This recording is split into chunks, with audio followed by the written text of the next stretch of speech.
Hey y'all, welcome back, welcome back, welcome back. Welcome back. Thank you guys for tuning in. It's definitely been overwhelming, but I've loved every moment of what's happening. For those of you who put questions in the box before, please re-put them back in. As you can see, the live ended and I wasn't able to save them. But thank you for those of you who've been tuning in, who've been watching. For those of you who had questions, I didn't forget you. I promise, I swear, I didn't forget. It's just that, you know how Instagram does. It's not like Facebook, you feel me? So, keep the questions coming. I'm not going to forget about anybody. I'm just waiting for Sherri to come back on. She had to get her charger, and I wanted to restart this video. Y'all, I'm in awe. You have no idea. Like, this is like a dream. Like, I feel like man, let me just see if she's here. If not, I'll send her the live. But guys, talking about what God has for you is for you. Man. Man. All right.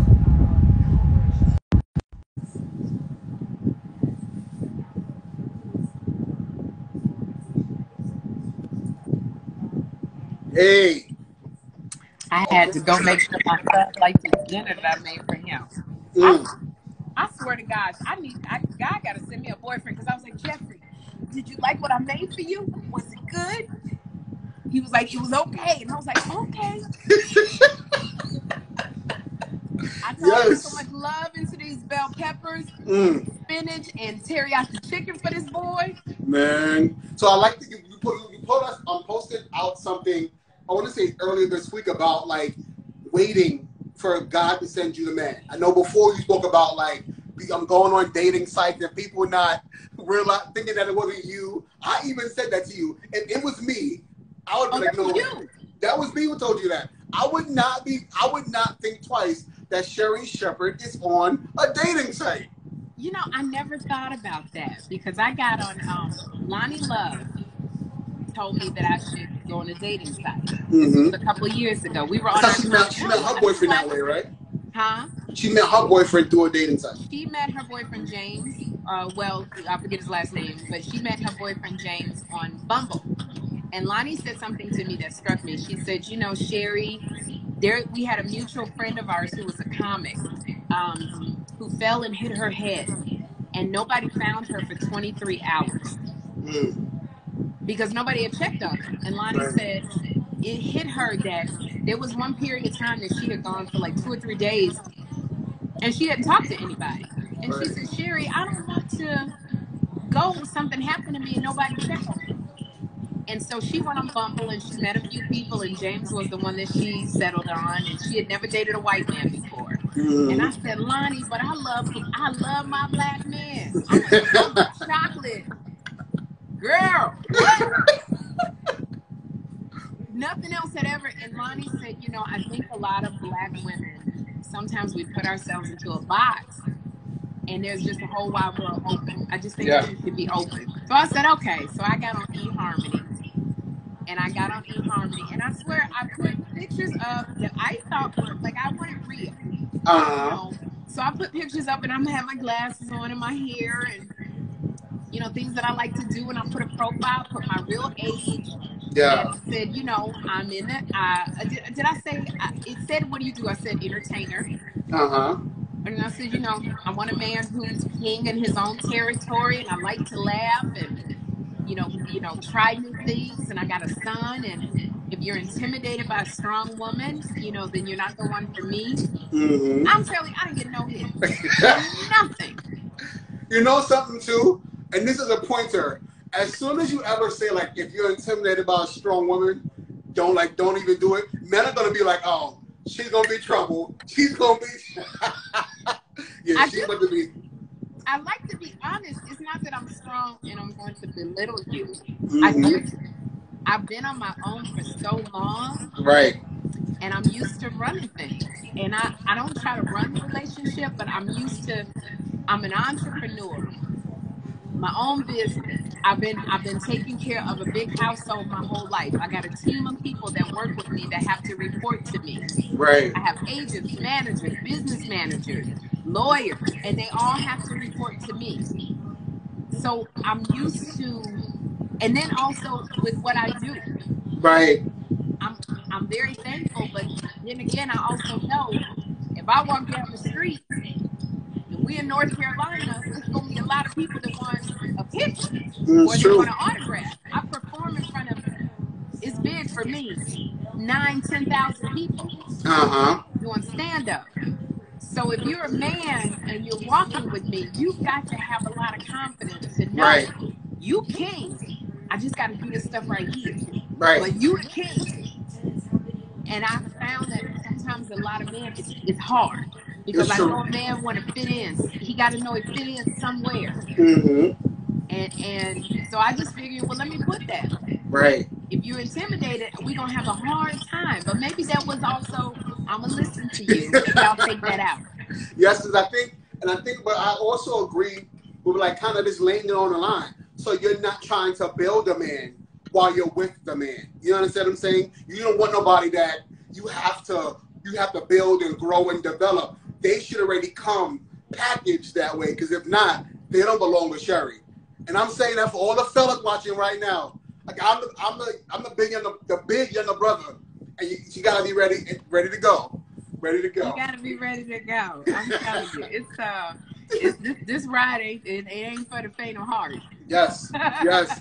Now you posted an episode today of Two Funny Mamas, and in this episode, which is really good by the way, you guys talk about especially getting checked by Kim Whitley, and I feel like more people need to check their friends, and this is a conversation that I've had with my circle. Like, if you can't check me and hold me accountable to where I fuck up and mess up, then we have a problem. So talk about this episode.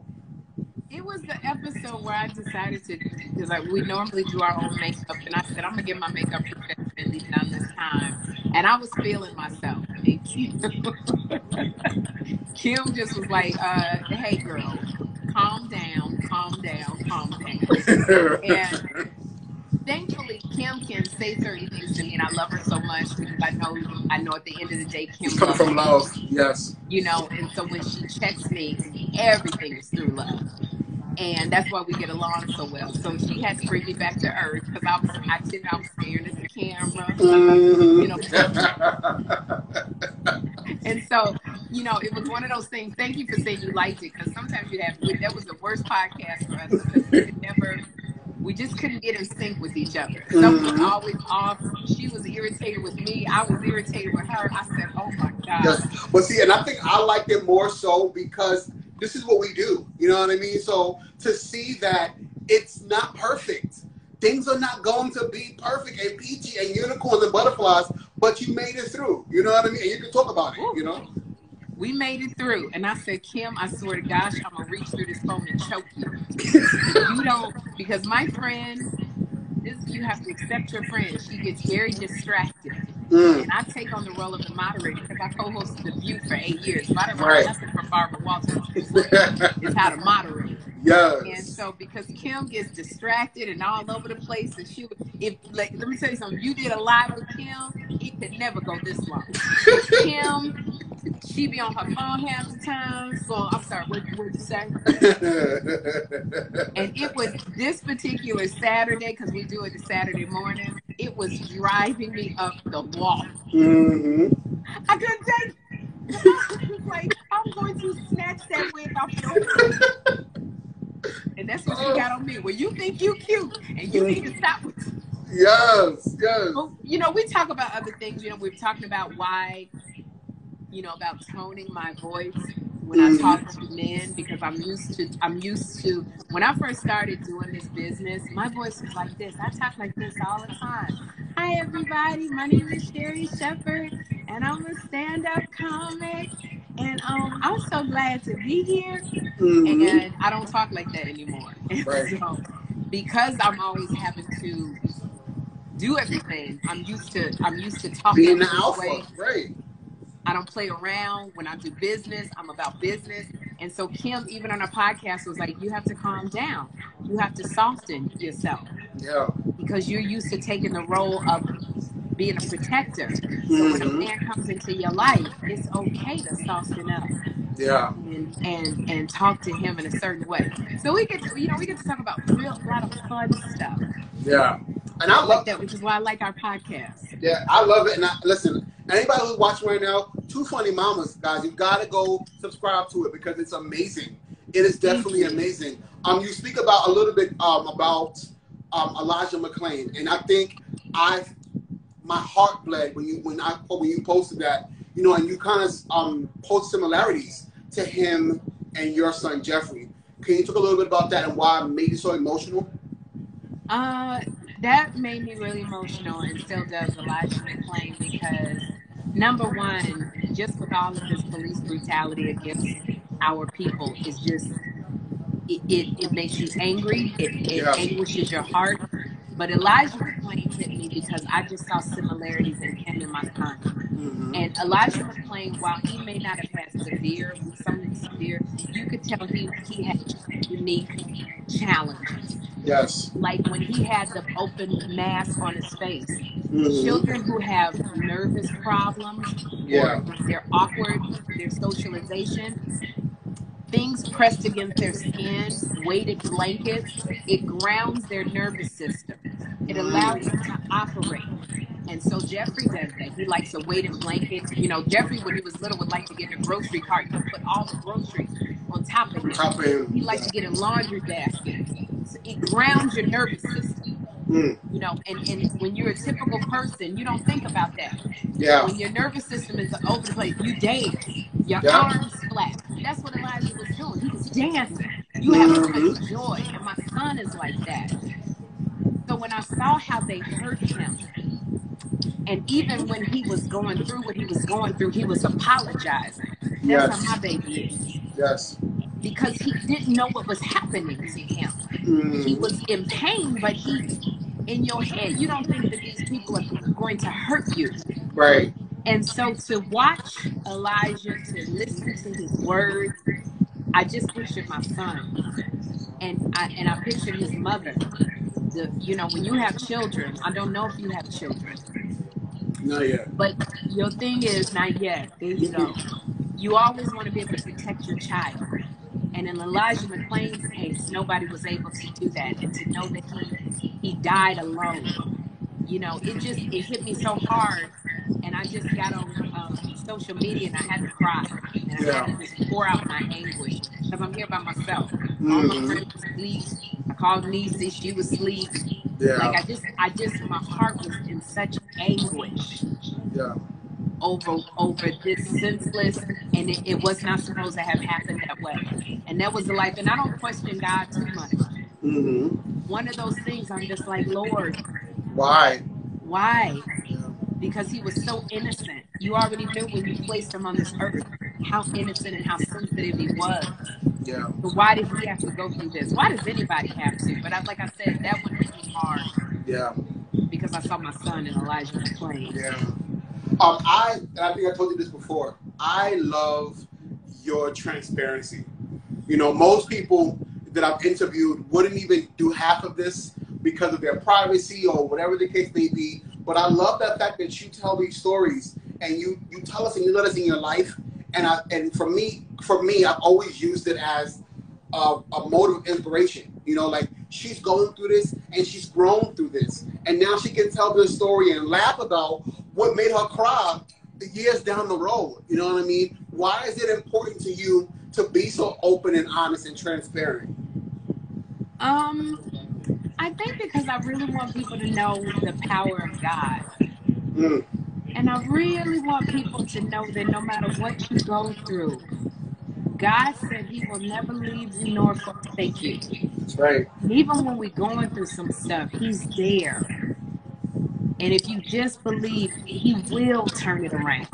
But sometimes you can't get to the glory and appreciate the glory unless you've been through it. Yes. It makes you appreciate it. Like when people say, when you pray, just be thankful. If you never went through anything, it's hard to really feel that thankfulness. I don't know if you remember when Fantasia was on American Idol.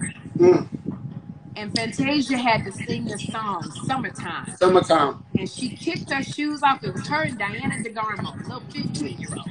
Yep. And that Diana DeGarmo could blow. Ooh, it was between those two. She could blow. And she sang a song. And it was just like lollipops and roses. But when Fantasia came out, it was, you knew that girl couldn't breathe. Yes. Yes. You knew that girl had been hit in the head with a phone by somebody. Yep. You knew that girl had gone through some stuff of God and security problems with the way she looked. So when she sang that song and kicked them shoes off, you were crying. And it made, you know, and that's the way I feel like, unless you know what I've been through, then you look at me and you go, oh, it's just easy. Right. She just, you know, she just got it. It keeps me humble and thankful because I know this could be taken away in a heartbeat. Yep. And if it was taken away in a heartbeat, if you don't go through anything, then you don't have any faith to ground your system through hardship. If you've always had it.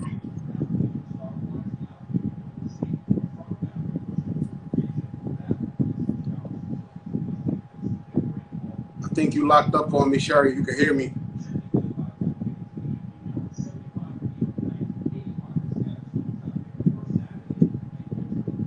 Hold on, y'all. I think that she her phone.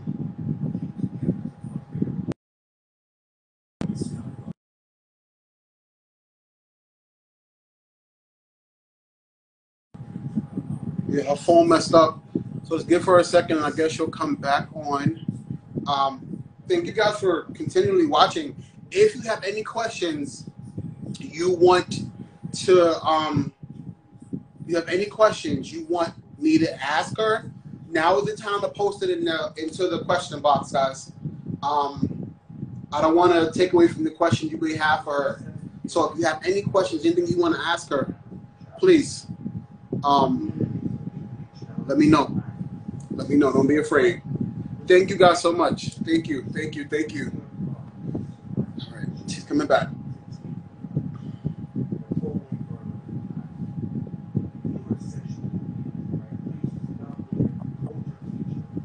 You okay? I don't know what happened.